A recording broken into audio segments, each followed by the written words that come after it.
مسلمانوں کے دو دشمن ہیں اور دو ہی ہتھیار مسلمانوں کے پاس موجود ہیں. کیا جملہ کہا ہے خدا کی قسم. دو دشمن ہیں, ایک باہر کا دشمن, ایک اندر کا دشمن. اندر کے دشمن کو سمجھ گئے نا تو. اندر کا دشمن وہ ہوتا ہے جو اندر سے پریشان کرتا ہے. باہر کا دشمن وہ ہوتا ہے جو باہر سے حملہ کرتا ہے. یہ کہتے ہیں کہ مسلمانوں کے دو ہی دشمن ہیں, ایک باہر کا دشمن, ایک اندر کا دشمن. اور رسول اللہ نے ہتھیار بھی دو ہی دیے ہیں, دو ہی اسلحے اس کے پاس ہیں, ایک نعرہ حیدری, ایک ناد علی. کہتے باہر کے دشمن کو ناد علی مار ڈالے گی, اندر کے دشمن کو نعرہ حیدری مار ڈالے گی. منافقت کا خاتمہ ہوتا منافقت کا اگر علی کا نام آتے. یا علی حبوں کا تقوی والایمان, بغضوں کا کفر و نفاق. علی تیری محبت تقوی ہے اور ایمان ہے, تیرا بغض کفر ہے اور نفاق ہے. النظر الی وجہ علی ابن ابی طالب عبادت, علی کے چہرے کی طرف دیکھنا عبادت ہے. ذکر علی عبادت, علی کا ذکر عبادت ہے. حب علی حسنۃ لا یضر معها سیئۃ, علی کی محبت وہ نیکی ہے جس کے ہوتے ہوئے کوئی برائی نقصان نہیں دے سکتی. تم نے غور سے سن لیا تو ایک اور حدیث سنو جسے سوائق محرقہ تک نے ذکر کیا ہے. وہ حدیث تمہیں تحفے میں عطا کر رہا ہوں. لو اجتمعت الناس علی حب علی لما خلق اللہ النار, اگر لوگ علی کی محبت پہ جمع ہو جاتے تو خالق جہنم کو پیدا ہی نہ کرتا.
بس عزیزوں, اب اس سے زیادہ نہیں جایا جا سکتا, میں مختصر کر رہا ہوں.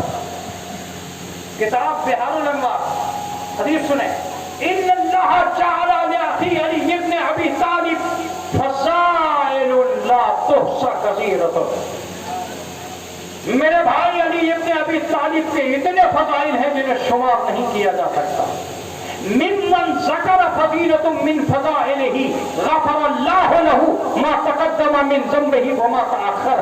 جس آدمی نے بھی علی کی فضیلتوں میں سے کسی فضیلت کو سنا تو پروردگار عالم اس کے گزشتہ اور آئندہ گناہوں کو بخش دے گا.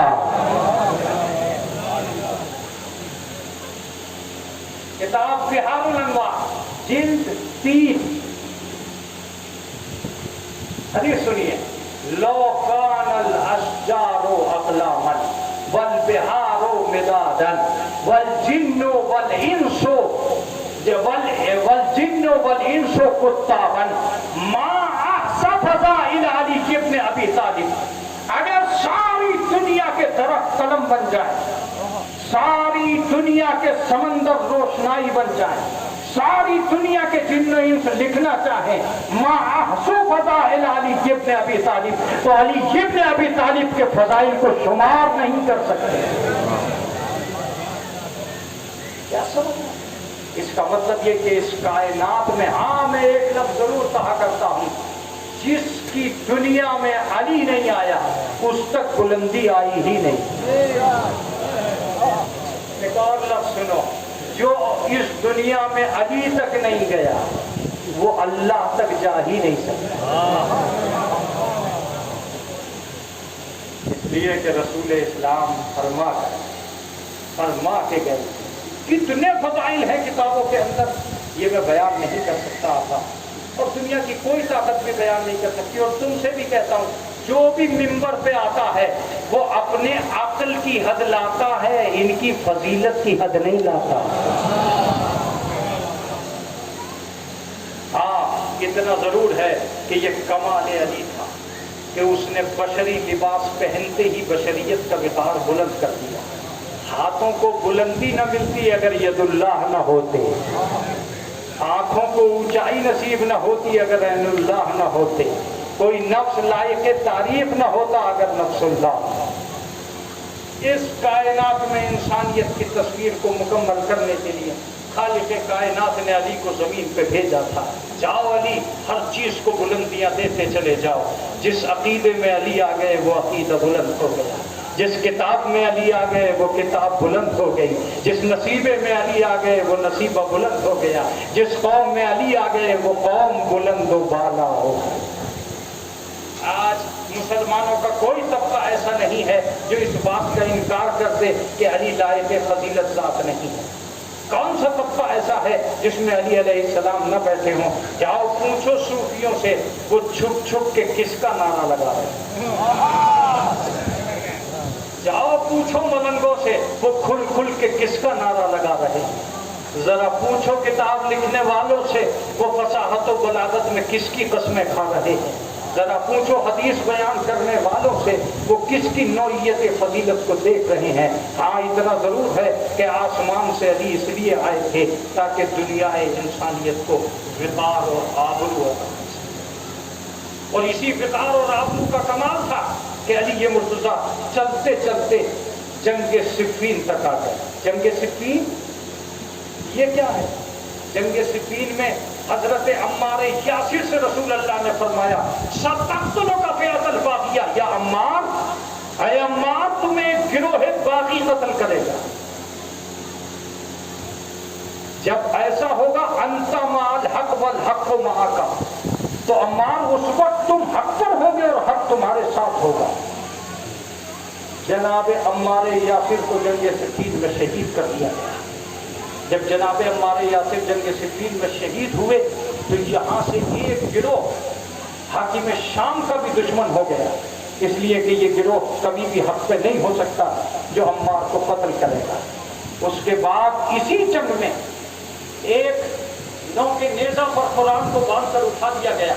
علی، ہمارے اور تمہارے درمیان میں یہ قرآن حکم بنایا جاتا. یہ کارنامہ انجام دینا تھا کہ لوگ علی کے مخالف ہو گئے. ان مخالفین کی تعداد کو خارجی کہا جاتا، جن سے جنگ ہوئی نہروان میں. جب نہروان میں مولا کائنات نے جنگ کی تو سارے خارجیوں کو ختم کر دیا. 9 آدمی ایسے تھے جو وہاں سے بچ نکلے. ان میں سے 3 آدمیوں میں سے ایک تھا ابن ملجم. ابن ملجم مرادی. یہ کہتا ہے کہ جب میں مدینے میں آیا تو اسے اشعث نے قدامہ سے ملوایا. قدامہ نے کہا کہ میں تجھ سے شادی کر لوں گی اگر تو علی کا سر مہر میں لا کے دے دے. یہ تھا دشمن علی کا مزاج. علی کا سر مجھے مہر میں لا کے دے دے، میں تجھ سے شادی کر لوں گی. اس نے کہا میں تو اسی ارادے سے نکلا ہوں. اور اب جملہ سنیے، میں نے 1000 درہم کی یہ تلوار خریدی ہے اور اسے 1000 درہم کا زہر دلایا. اشعث کے ساتھ، محمد بن اشعث کے ساتھ یہ شخص مسجد کوفہ میں، ادھر مولائے کائنات حضرت علی علیہ السلام اپنے آنگن میں ٹہل گئے. جناب ام کلثوم نے پوچھا بابا اس قدر بے چین ہونے کا کیا مطلب؟ کہا بیٹا میں آج اس کے سامنے حاضر ہوا چاہتا ہوں. رسول اسلام کی کہے ہوئے باتوں کا وقت اب تھا. جناب امام حسن علیہ السلام تشریف لائے.